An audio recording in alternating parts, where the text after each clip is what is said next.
Welcome sa Dries TV. Kung interesado ka sa ganitong news, huwag kalimutang isubscribe ang ating YouTube channel. Maraming salamat! Welcome back again sa ating YouTube channel mga kakimpaw. And sa update natin ito, ang pag-uusapan natin ay tungkol sa mga importanteng kaganapan kina Kim and syempre kay Paolo Avellino. Pero bago po ang lahat, maraming salamat sa inyong patuloy na pagsuporta at pagsubaybay sa mga daily update natin. Kaya naman bilang pasasalamat, narito po ang isang napili kong komento patungkol ito sa naging previous update. Mula ito kay Lot and Home Hunter, sabi niya, Mr. talagang napakagaling talaga ng Kim Pao. Hinigalang ni Paolo si Kim ha? Wala pang kiss yon. Kim and Pao ganyan kayo kamahal namin. Wala lamang pakialam sa mga bashers na yan. Basta laban lang kayong dalawa. Panatag lang kayo at dito lang kami sa handang nakasuporta palagi. Sana after teleserye, movie naman, action or love story. Wag horror kasi nakakatakot yan eh. Number 1 na akong ayaw manood niyan, dapat talaga pangmasa para malaki ang kita. Kim Pao forever, God bless you both and take care always. Maraming salamat po sa inyong komento, Lot and Home Hunter. Yes, tama po kayo dyan. So sana magkaroon naman ng movie si Kim and si Paolo. Tapos hopefully action or love story ito. Kasi yan talaga yung tinatangkilik ng mga Kim Pao fans at ng masa na sumusuporta po sa kanilang dalawa, 'di ba? And also tungkol doon sa 8.4 million something going 9 million na video ni Kim and Paolo na isa po sa mga clip kuha dito sa The Alibay. Tama kayo dyan. Wala pang kissing scene yan ha. Hiniga pa lang ni Paolo Avellino pero sobrang dami na po agad views. Paldong-paldo talaga ang ABS-CBN sa mga kinikita nila dito po kay Kim and kay Paolo. Kaya hindi malabong mangyari na magkaroon muli ng movie ang Kim Pao. So maraming salamat po sa inyong komento. God bless po at mabuhay kayo. So eto na nga, pag-usapan na natin mga kakimpaw, mga topic po na nakalap natin sa update na to. At unahin na nga nating pag-usapan itong announcement ni Chinita Princess sa kanyang Instagram account kani-kanina lamang na by May 22, 10 a.m. mga kakimpaw, i-release or ilalabas nila yung bagong design by Friday po yan. Kaya maaari po kayong bumisita sa kanilang shop, 3rd floor, Transorient Maritime Building, Waste, Santis Timog, or on our website, houseoflittlebonny.ph. So present dyan si Chinita Princess sa shop niya by May 22, 10 a.m. Kaya i-grab nyo na to mga kakimpaw. At kanina nga naglapag po siya ng video. Kuha ito sa ibang bansa na kung saan talagang daladala niya po yung bagong-bagong ilalunch nila by May 22 na design. Ito po, House of Little Bunny. And nakita nga natin dyan na may tumawag po kay Chinita Princess. Parte po ng pagpopromote ng kanyang bagong design na bag. Kaya see you there mga kakimpaw by May 20 to 10 a.m. Samantalang next topic naman, pag-usapan naman natin ang tungkol dito sa napipredict po ni Nanay Christopher Min sa tambalang Kimpaw or sa relasyon po nila. Ayon dito sa isang write-ups, ayon daw po kay showbiz columnist na si Christopher Min, marami raw ang naniniwala na posibleng mauwi na sa kasalan sa ibang bansa ang tambalan na Kim Cho at Paolo Avellino, lalo na matapos kumalat ang mga espekulasyon habang nasa world tour noon ang dalawa.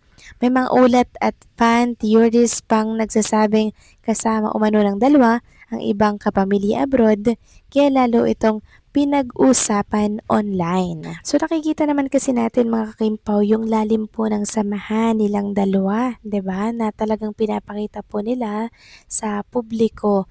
On and off cam naman nakikita natin kung ano talaga yung katotohanan sa kanila, 'di ba?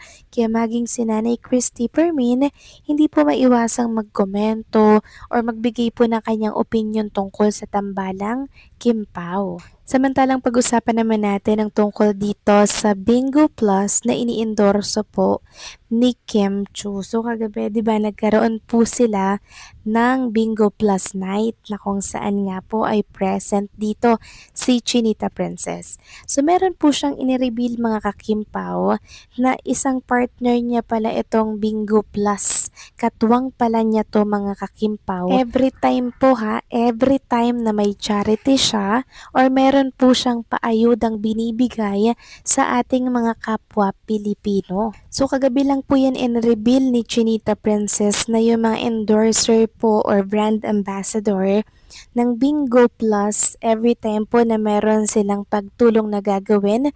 Katuwang po ang Bingo Plus, nagbibigay po sila ng share para po maipamahagi din po ito sa mga kababayan po nating Pilipino through sa mga endorser po nila like Chinita Princess and Vice Ganda. So hindi natin alam na maganda rin pala ang nagagawa ng Bingo Plus sa ating mga kababayan dahil tumutulong din po pala sila. So ito po yung ganti ito yung ganti ng Bingo Plus or ni Chinita Princess sa mga tao po dyan na nangbabati ko sa kanya na gusto pong ipakulong si Kim Chu, 'di ba? Gusto pong ipa-terminate yung kontrata dahil kesyo nagpa-promote daw po ng online gambling si Chinita Princess na kung saan ay bawal na bawal daw po at kung ano-ano pang mga pangbabatikos ang mga sinasabi po nila.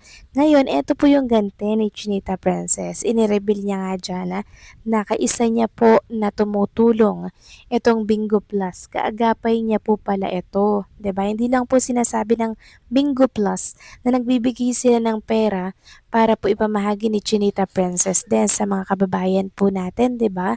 Kundi si Kim Chu yung nag-reveal na tumutulong po itong Bingo Plus talaga. Katulad nung nakaraan, 'di ba? May charity po si Chinita Princess. So nagbibigay po ng parte ang Bingo Plus para mas marami po ang kanyang matulungan at mabahagian po ng mga charity o mga food pack na ibinibigay po niya sa mga kababayan natin. Tapos anong sabi ng iba? Dapat daw ikulong si Chinita Princess dahil nagpo-promote daw ng gambling or ng sugal. Sa totoo lang mga kakimpaw, eto pong pagpo-promote ng sugal, nasa sa atin din po yan, 'di ba? Nasa sa atin din yan. Nasa sa atin yung control kung maglalaro po tayo or kung magsusugal po tayo. Kaya nga po laging may paalala ang Bingo Plus, 'di ba? Ibig sabihin nasa sa atin po ang control kung tayo po ay maglalaro. Hindi na po kasalanan ng Bingo Plus kung tayo ay tataya doon kasi ito po ay sarili po nating desisyon. Yung mga nag-i-endorso lang ng mga artista, mga kakimpaw, syempre bilang artista ginagamit po nila yung kanilang pangalan para makilala po ang Bingo Plus, 'di ba? So nasa atin pa rin po ang desisyon kung tayo ay tataya or kung tayo ba ay tatangkilikin natin ang mga ganitong online gambling. In short, nasa atin ang kontrol. Kaya sana wag batikusin si Chinita Princess. So kayo ba mga kakimpo, ano masasabi ninyo dito? Please comment down below.